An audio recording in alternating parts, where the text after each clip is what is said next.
Jadi hari ini Selasa tanggal 19 benar nggak sih? 19 Mei ya, benar ya. 26 ini kami ada acara yaitu pekan doa gitulah ya. Menyongsong Pentakosta 2026. Nah, ini hari pertama, hari Selasa ini adalah doa untuk jemaat yang sakit gitu. Oke, udah ramai sih di dalam. Ini udah jam 5. Segerakan kita mulai jam 5 sore ini ya. Oke, kita ke dalam.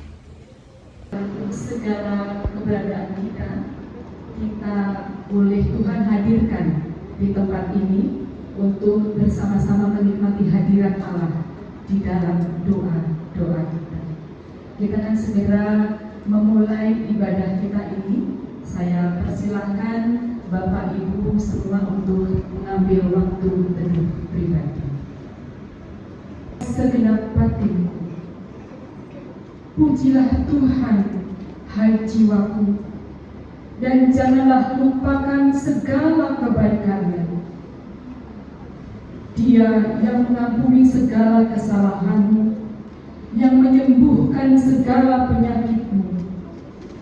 Dia yang menebus hidupmu dari lubang kubur, yang memahkotai engkau dengan kasih setia dan rahmat. Dia yang memuaskan hasratmu dengan kebaikan, sehingga masa mudamu menjadi baru seperti pada burung rajawan.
Dia setia menopang, melindungi, dan menyelamatkan hingga akhir.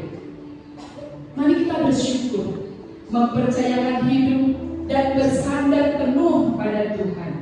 Karena penyertaan Tuhan membawa ketenangan abadi.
Nabi Yeremia di tengah ratapan kehancuran Yerusalem menemukan seberkas harapan Yakub.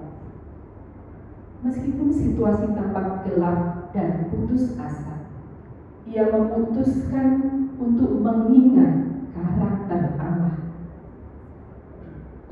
Pengharapan bermula dari kesadaran bahwa kasih Tuhan tidak pernah berubah dan rahmat-Nya tidak pernah habis. Kesulitan yang bertumpuk-tumpuk tidak akan pernah lebih tinggi daripada janji-janji Allah. Karena itu, di dalam Ratapan 3 ayat 22 sampai 26, Nabi Yeremia menuliskan, "Tak berkesudahan kasih setia Tuhan, tak habis-habisnya rahmat-Nya. Selalu baru tiap pagi, besar kesetiaan. Tuhan adalah bagianku, kata jiwaku. Oleh sebab itu, aku berharap kepadanya. Tuhan adalah baik bagi orang yang berharap kepadanya, bagi jiwa yang mencari Dia. Adalah baik menanti dengan tekun dan diam dalam pertolongan Tuhan. Saat kita mengalami lemah tubuh, karena bagi Tuhan tidak ada yang mustahil.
sampai 20 berkata, apabila orang-orang benar itu berseru-seru, maka Tuhan mendengar dan melepaskan mereka dari segala kesesatannya.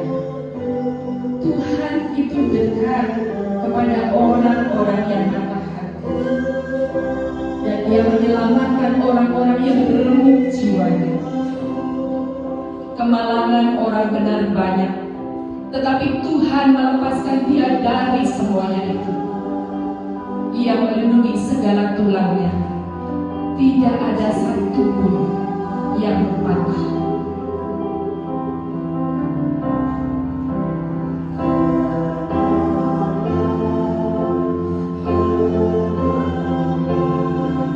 Dalam perjalanan hidup, seringkali kita dihadapkan pada cobaan yang melemahkan raga dan menguji iman.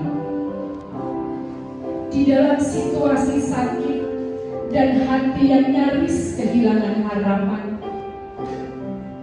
ada satu sumber kekuatan yang tidak pernah padam, yaitu cinta kasih Tuhan. Meskipun tak selalu terlihat, kehadirannya nyata dalam setiap hembusan nafas, dalam setiap doa yang terucap.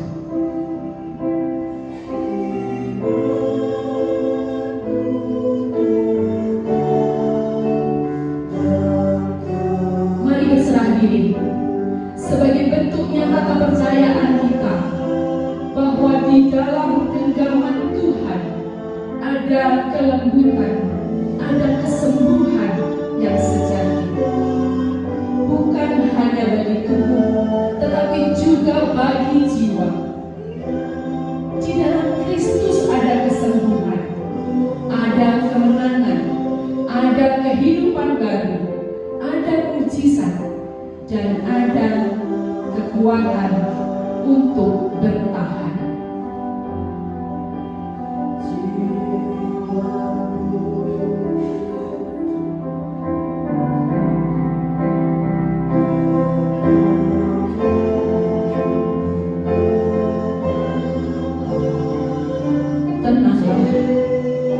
Tenanglah jiwa, karena Dia sanggup dan kita tahu Dia sanggup.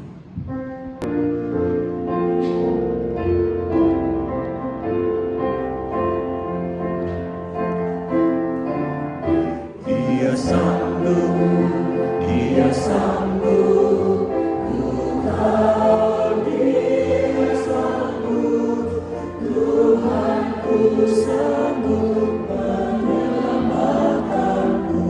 Sekali lagi katakan, Dia sanggup, Dia sanggup. Dia sanggup, Dia sanggup, ku tahu Dia sanggup, Tuhanku sanggup menyelamatkanku.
1 ayat 12 sampai dengan 14.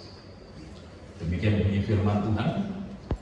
Maka kembalilah rasul-rasul itu ke Yerusalem dari bukit yang disebut Bukit Zaitun, yang hanya seperjalanan sabat jauhnya dari Yerusalem. Setelah mereka tiba di kota, naiklah mereka ke ruang atas tempat mereka menumpang. Mereka itu ialah Petrus dan Yohanes, Yakobus dan Andreas, Filipus dan Thomas, Bartolomius dan Matius, Yakobus bin Alfeus dan Simon orang Selot, dan Yudas bin Yakobus. Mereka semua bertekun dengan sehati dalam doa bersama-sama dengan beberapa perempuan serta Maria ibu Yesus dan dengan saudara-saudara Yesus. Amin. Dengan sehati dalam doa bersama-sama dengan beberapa perempuan serta Maria ibu Yesus dan dengan saudara-saudara Yesus. Ini berarti harus terus-menerus, tidak berhenti, bertahan dan tidak menyerah meskipun situasi tampak sulit. Saat itu Yesus sudah tidak ada secara fisik bersama dengan para murid. Tugas besar menanti para murid, dan mereka pasti merasa was-was, merasa khawatir, takut apakah bisa melanjutkan karya Yesus. Tetapi mereka tidak berhenti untuk berdoa. Maka bagi saudara-saudara, bapak ibu saudara yang sedang sakit atau mengalami sakit yang berkepanjangan, atau hasil medis pemeriksaan yang mengatakan bahwa ini menimbulkan sebuah beban tersendiri bagi bapak ibu semua, atau lambatnya proses pemulihan karena sudah beberapa kali, atau bahkan bukan hanya beberapa kali, berkali-kali, bertahun-tahun membuat rasanya putus asa, lelah, dan mungkin hampir berhenti berharap. Tetapi firman Tuhan pada saat ini mengingatkan kita semua, bertekunlah dalam doa. Jangan berhenti, jangan sampai putus asa, lanjutkan terus doa itu. Penyembuhan adalah karya Tuhan, dan doa adalah cara kita menunjukkan kebergantungan kita sepenuhnya kepada Tuhan. Jadi doa bukan sekedar meminta, tetapi ada sesuatu yang mau kita tampilkan di dalam doa itu, bahwa kita sangat bergantung kepada Tuhan, bahwa kita sangat membutuhkan Tuhan. Sedang sakit, Bapak Ibu tidak perlu menanggung beban itu sendirian saja. Tuhan telah memberikan kita persekutuan. Ada saudara seiman, ada jemaat Tuhan yang terus mendukung dalam doa, dan juga ada keluarga yang tentu dengan setia selalu ada di samping kita. Ketika kita sehat mendoakan saudara yang sakit, kita membawa beban mereka bersama-sama di hadapan Tuhan. Penyembuhan seringkali mengalir di tengah persekutuan yang saling mengasihi dan berdoa dengan satu hati. Sakit memang pengalaman pribadi, tetapi kekuatan untuk melewatinya adalah milik para pengikut Kristus. Maka mari kita saling menguatkan, saling meneguhkan, saling memikul beban, dan bersatu hati memohon penyembuhan dan pemulihan dari Tuhan. Lalu catatan yang ketiga dari ayat 14 ini adalah doa itu bersama-sama. Bapak Ibu, ayat 14 tadi mencatat siapa saja yang berdoa. Murid-murid, para wanita, Maria ibu Yesus, dan saudara-saudara Yesus. Semua hadir, semua ambil bagian semua berdoa bersama, dan di sini kita belajar bahwa doa bukan urusan pribadi kita saja, melainkan kehidupan bersama dengan Tuhan yang terus menjadi intim, menjadi akrab. Bagi mereka yang sakit, rasa sakit seringkali membuat kita merasa terasing, sendirian atau tidak berharga. Segala sesuatu seolah-olah tidak berguna, ditinggalkan begitu. Tetapi ayat ini mau mengingatkan kepada kita semua, kita adalah bagian dari persekutuan tubuh Kristus. Saat kita berdoa bersama bagi Bapak Ibu, bagi kita semua, iman hadirat Tuhan ada di tengah-tengah kita, dan di sana ada pemulihan, ada kesembuhan yang mau Tuhan berikan. Yesus berkata, di mana 2 atau 3 orang berkumpul dalam namaku, aku ada di tengah-tengah mereka. Kehadirannya adalah sumber kehidupan, kekuatan, dan kesembuhan. Bayangkan, 2-3 orang saja Tuhan Yesus datang. Nah, ini lebih dari itu semua. Penyembuhan yang sejati mencakup segala hal. Tubuh yang dipulihkan, hati yang hancur dikuatkan, diteguhkan, dan roh yang lemah dikuatkan. Kadang Tuhan menyembuhkan secara ajaib dan seketika, tidak pernah masuk dalam akal kita. Kadang dia memakai dokter, memakai obat, memakai perawatan. Kadang dia juga memberikan kekuatan luar biasa untuk menanggung sakit itu, tapi tetap bersaksi tentang kasih-Nya. Apapun caranya, kita percaya bahwa saat kita mau bertekun dalam doa, bersatu hati dalam kebersamaan kita, maka rancangan baiknya pasti akan digenapi atas hidup kita semua. Bapak Ibu Saudara yang dikasihi Tuhan, Kisah Para Rasul 1 ayat 14 ini adalah panggilan bagi kita semua. Bagi kita yang sakit, bertekunlah, berharaplah, dan berdoalah dengan sungguh-sungguh. Bagi kita yang sehat, bersatu hatilah dan mendukung dalam doa saudara kita yang sakit. Hari ini Bapak Ibu Saudara yang merasakan tubuhnya dalam kondisi sakit, kelemahan, mari seperti para murid pada waktu itu, kita membuka hati kita, bersatu hati dan berdoa kepada Yesus, sumber kehidupan, sumber kesembuhan. Kiranya kita semua juga terus hidup dalam ketekunan, persatuan, dan doa yang sungguh-sungguh, sehingga kuasa Tuhan dinyatakan di tengah-tengah kita, terutama bagi kita semua yang membutuhkan kesembuhan. Tuhan sendiri yang akan melakukannya bagi kita semua. Tuhan menolong. Amin.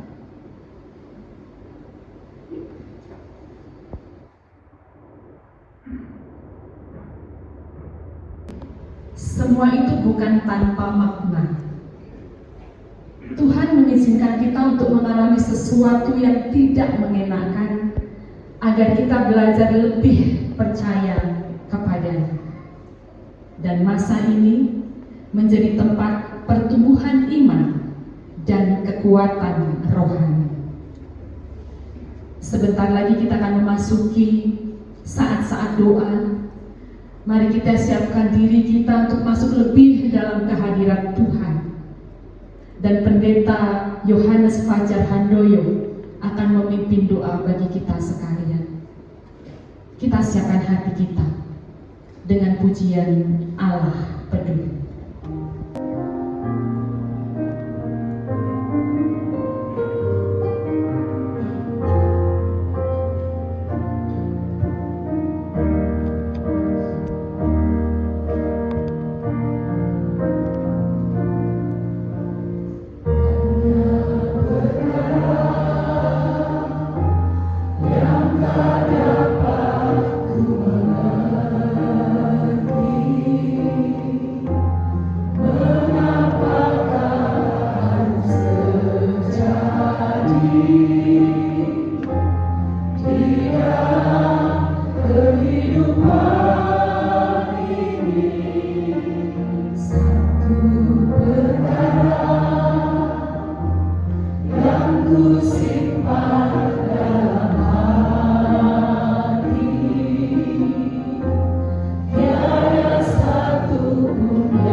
Sekali lagi katakan Allah mengerti, Allah peduli segala persoalan yang kita hadapi.